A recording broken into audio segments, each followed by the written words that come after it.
My name's Rachel Jarvis, I'm Natasha's mum, and I'm here to help Humberside Police and other people understand the devastating impact that a road traffic collision has on a family.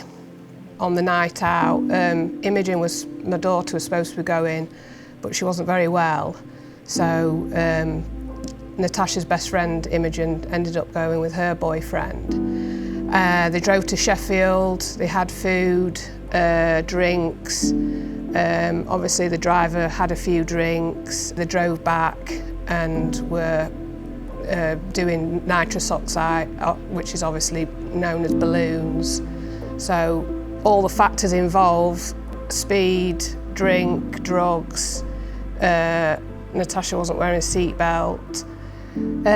It was a weird night because it was really hot and we couldn't sleep, and we could hear all the sirens. Just lay there, you don't realise.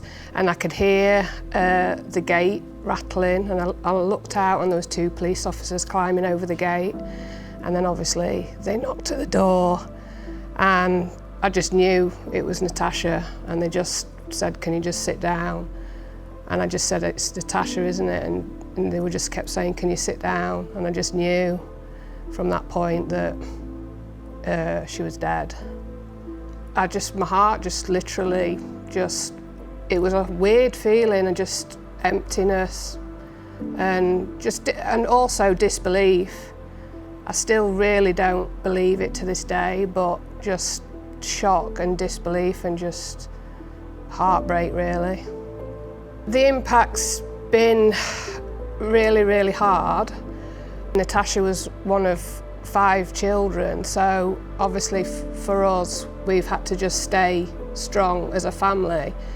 But the impact's it's just devastating. You don't feel the same person. I know everyone says, oh, they lit up the room, and Natasha, she really did. She just used to mess about all the time, sing.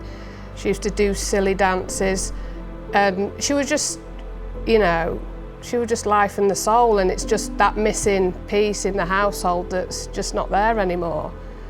She doesn't come down the stairs in the morning, she doesn't come home from work, but we've, as a family, have had to just keep strong.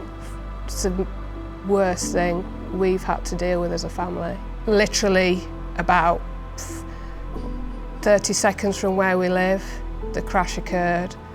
So now every day we have to drive past, look at the wall that was knocked down, that's been rebuilt. And you imagine her where she was laid. They go out smiling, "Love you, Mum," and she didn't come back.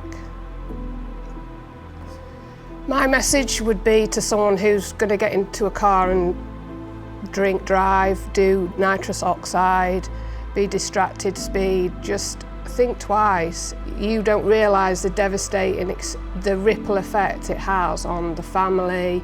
Them themselves, if they survive, they're going to go to prison. It's just not, it's not worth it.